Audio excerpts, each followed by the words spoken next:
So I would like to say a bit about how it happened there. You're all seeing the tree there and the building. Right under that tree is where it started with the church. It was one evening where we started there. We invited Bill and Martha that they could bring us the Word of God. But it was a little while before that we went to the city of San Jose twice to Bill and Martha's house to have a message there. But there were other friends who asked, we invite Bill and Martha to our place, and then they would come there too. So we said, that's good, there's an opportunity, if you say so, we will do it. So we did it. And so we were there the first evening. I remember it well. We had a nice sized group there. Bill, I had sit down on a rocking chair, gave him a small flashlight that wouldn't give off too much light so the neighbors wouldn't see that he was shining it into a book. So he sat there and had the Bible in his hand and started reading and preaching. And the people sat and listened. This was very precious to us because we had been born again earlier and had been Christians longer. And it will have been 2 years that we had been born again, that we were already Christians. We were really hungry. We needed it. And that's how it happened. As it progressed with the people there that were listening, it spread out by itself. We didn't go tell others. That happened by one friend telling another friend. Why don't you come to Peter Banman's? Bill and Martha always come there, and they're bringing a message again. Peter Banman starting a new church again. So then it grew a bit more, but somehow we couldn't keep it a secret. The people became aware of it, and then they got in trouble. And that was the prayer for myself and my wife too, that they would get in trouble. That was our prayer. We wished they would get excommunicated. We thought that way it could get stronger from our perspective. This kept the people away as they didn't want to live in excommunication. The store closed for them, the church, the children couldn't go to school, so that was all not possible. But because it became so well known that we were starting church there again, we became more assertive, and I encouraged people more. And people also came and said, it doesn't matter if the ministers become aware of it. Of course, it would only affect the men. They would just excommunicate the men. The women could still go to the other church, could send their children to school, could still buy groceries from the store. So we had maybe 2 to 3 months of secretive Bible study or fellowship out of the Bible with Bill, with the light of a flashlight. And then I decided I would hang a bulb from the tree. So then it shone. Then the light started shining. I started the motor, then it started shining. Then it started spreading very quickly. Then they said, now you can see it. They have light from a bulb, and there they have church. It quickly became known, and the church started growing. Church started growing, and more people started coming, and some left. They were living very much in fear exactly for those things. They didn't want to be excommunicated. But what was it? There was still something missing. More things happened. Ministers were applying more pressure on the people. So I said, we won't have it outside anymore. We'll have it inside. So we moved it from under the tree inside. So we had it inside at our place, in that small metal house. It was our home, the church, all in one. I could show you a picture of Martha, how she is conducting a children's feature in there. That's always a very interesting picture. Then there was more need. Then came a very big thing. I had at one point in my life promised God that everything He would allow me to come my way would be for my learning. That was supposed to be a service for him, and I would grow. Then it happened that I drove over my little boy, 2 years and 4-month-old boy. I drove him over. Then something happened that had never happened before in the colony. We had to give account for ourselves that we had never had to before. What broke through then, what I had never done to that point, I had never professed openly that I was a child of God. I had been converted for about 2 years already, but because of the pressure, everything that happened, I didn't confess. I tried my best to remain friends with the people so that I could progress. That is why God didn't bless me. And that's something I want to encourage everyone that is born again. He better tell it right away so that God can bless him from the start. And that was my loss. I have lived for 2 years in very hard time. Why? Because I kept it as quiet as possible. It was a big temptation. People didn't keep themselves away from me. They didn't know I was born again. I drove a pickup. I had a tractor with rubber tires. Everyone wanted that, but they didn't want the Word of God. So I had to reveal that at one point, that I was born again. Because it was in the morning, 8 to 10 to 9 in the morning, when I drove over my little boy. You saw a little way down the old colony church. They had heard it in the church, how the children had screamed at home. So something had happened. What they had seen, Peter Banman had never driven so fast before. We drove out very fast. We were trying to get help, but I had driven right over his head. He was dead immediately. And then the whole crowd of people from the village came. My siblings and her siblings all came there, and they wanted to know what had happened. And they knew the boy was dead. And then they said, "There, now you can see. You didn't want to listen to us. Now God is punishing you. Now let's see what you'll do." And you know what I said? It's completely impossible that I would go back. There's no such thing. It's not possible that I would come back. So that's what we did then. We didn't give up. We kept on working.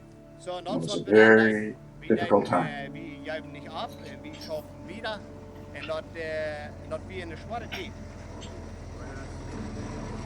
It was a very difficult time that I experienced. But from that, I received victory. I said to my mother and my siblings, they were all around me, and I said, "There's no way back." And they could understand that. They said they could understand that because I had blasphemed God. I had walked away from God. I was fallen away from God. They believed that, but they wanted to help me. Together with the ministers, they would try to help me. They would open the way for me so I could come back to God. They thought, I said, "No, that's not the way. I have promised God to keep going forward. I have become something else." And then they all looked at me. The room was jam-packed full of people, and I told them, "You know what? I want to tell you something. I am born again. I'm a child of God. You should have seen how that struck the people. It looked like the people got hit with a timber. They were ashamed. They bent their heads down. I can still see how my neighbor looked at me, and then he just looked back. It was evident what kind of shame there was. Now they're witnessing. Now he's blaspheming God if he ever has. Excommunicated from the church, and he's saying, "I'm born again. I'm now a child of God." Then I embraced my wife. I said, "Anna, she's also born again. She's also a child of God." I said, "There's no way to come back to your religion that you have." I said, "There's no way. It's impossible. It says it's completely impossible." From that point on, something happened that we all were not expecting. It became revealed.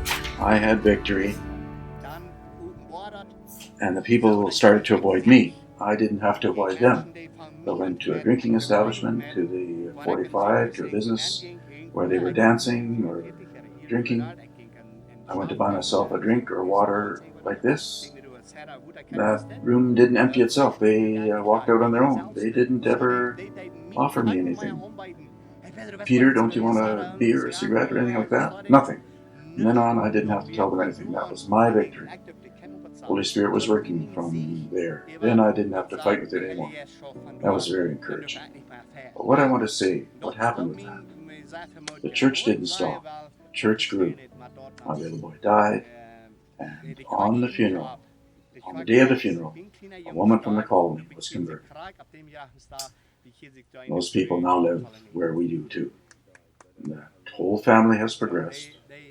I don't know if all the children are born again, but the parents are born again.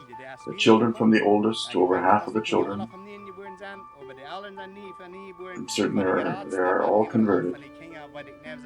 That's a blessing for us. It's taken me 5 years that I could surrender that boy, that I could release him and have peace in there. Up until then, I had my children could never have a picture. They always wanted a complete family.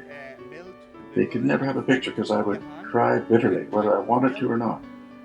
I would cry severely. I cried so deep, whether I wanted to or not. If I pulled out a drawer and saw a picture, I started crying. Yes, 5 years. Then I had a dream. That dream I want to share here. That's a good one. There I could release my boy. I dreamed I stood by my mother on the street, exactly where the village where we were before. Stood there at the street, my mother standing beside me. I said, Mother, look over there. There's that star where it says, Jesus will come out of the four winds, from the four corners of the world.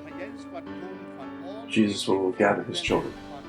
And she looked there and she said, that's how the star looks? I said, yes, look in the north there. It is already there. And I said, in the south it will come as well. And from the other side it will come. And when the four places will be there, then the end of the world will happen. And the good thing that happened this way. Then my mother says, she's standing and looking at me this way. Peter, really? Yes, I say, this is what's going to happen. Then I embraced her and said, look, now the world is starting to dissolve. And the houses did too. They melted away, and more and more.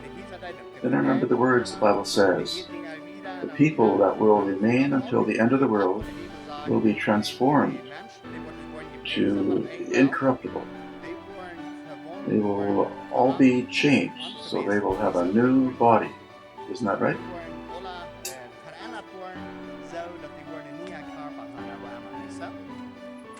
And then I said to my mom, look here, I don't want to see that I die. I don't want to see that you die. But I said, Mom, now you and I both have to die. Yes, she says. Yes, I said, now we both have to die. The end of the world is here. Jesus is coming. And I said, look, the bright cross is there, the bright cross is there. And there it will be also. I don't even have to look at the other two directions. And I just closed my eyes and I just stood there.